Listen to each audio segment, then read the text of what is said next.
All right, let's jump right into this explainer. Today, we're tracing an absolutely wild corporate journey, from a cramped dorm room all the way to the creation of Alphabet. We're going to see how Google evolved at breakneck speed, all driven by co-founder Larry Page's absolute obsession with scale. Seriously, we're talking about taking a single, simple idea and turning it into the literal digital infrastructure of our daily lives. $334.1 billion. Let that sink in for a second. According to recent estimates, that'll be Larry Page's net worth by 2026. Obviously, that puts him among the wealthiest people on the planet. But, that number isn't just about cash. It's a massive testament to the sheer value created by figuring out how to organize the entire world's information.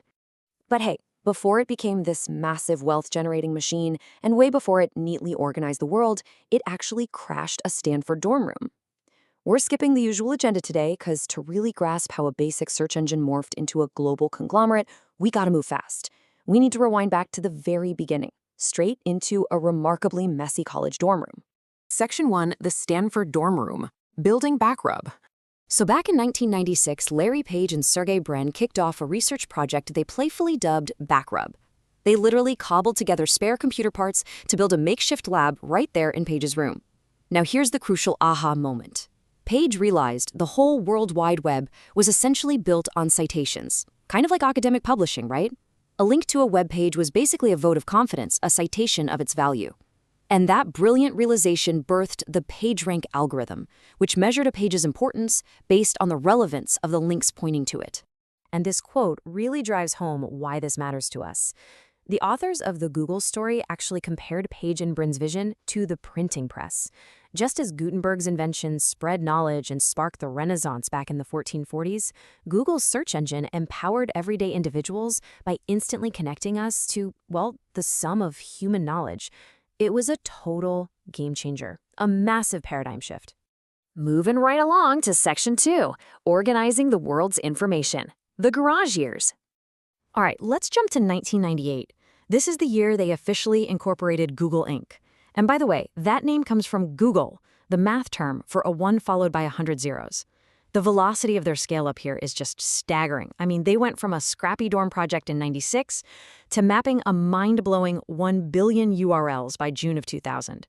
In just 4 years, it became the most comprehensive search engine on the entire web. And I love this fun fact about those early days. $1,700. To hit that massive year 2000 milestone, they weren't sitting in some fancy Silicon Valley high-rise. Nope, they were working out of their friend Susan Wojcicki's Menlo Park garage, paying just $1,700 a month in rent. Talk about a humble setup for a team planning to catalog the entire internet. Which brings us to the philosophy behind all this growth. Section 3, the need for speed. Milliseconds matter. To keep scaling at this insane pace, Page tapped into a pretty surprising background influence. His childhood music training at the Interlochen Arts Camp. He realized that in music, especially percussion, timing is absolutely everything. It literally has to happen in fractions of a second. He took that tempo metaphor to heart, which is exactly why Google's homepage was kept so famously sparse. Page obsessed over milliseconds and lag times. He pushed his engineers relentlessly to make sure searches returned answers instantly. That absolute obsession with speed bred some seriously intense early management rules. Things like, do not delegate, do not get in the way, do not be a bureaucrat.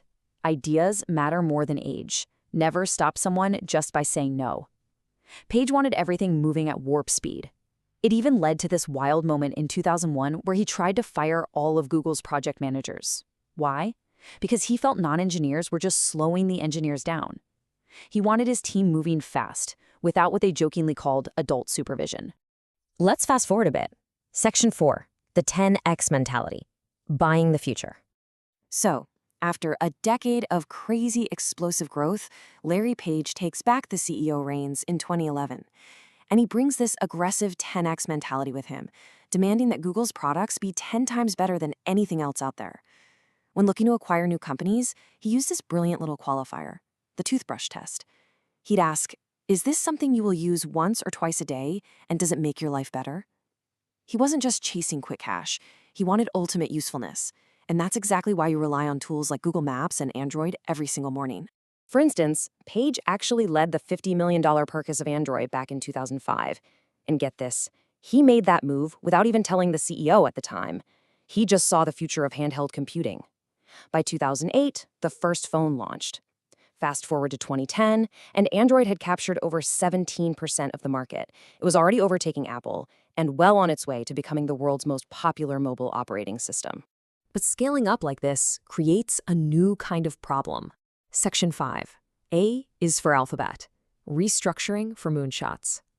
Managing all these massive, super diverse acquisitions, everything from video platforms like YouTube to mobile software, created some serious friction. Page wanted out of the day-to-day operations so he could focus entirely on moonshots.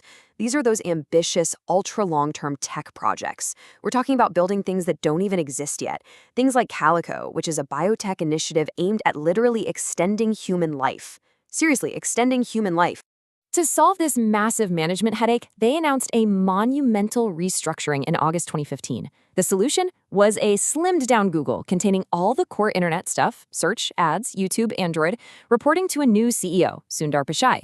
Meanwhile, Page became CEO of a brand new parent company, AlphaGet Inc. This was a genius move. It gave him the freedom to independently manage the far-afield bets like biotech and smart home automation, giving the whole conglomerate the structure it needed to keep scaling without slowing down. Looking at this ultimate scale-up timeline, you can see how Page basically designed his own exit strategy. He returns in 2011 to laser-focus the company, announces the AlphaGet restructure in 2015 to sustain that crazy scale, and then, having successfully built this massive parent company, Page and Brin officially stepped down from their executive roles in December 2019, leaving Sundar Pichai at the helm. So, as we wrap up this explainer on Google's absolutely incredible journey from a messy dorm room to the creation of Alphabet, we're left with this final provocative question. If the visionary architects of our digital age are stepping back to build these futuristic moonshots, who is ultimately guiding the everyday tools we rely on right now? It's definitely something to chew on the next time you type a query into that famously sparse search bar. Thanks for hanging out with me today, and I'll catch you in the next explainer.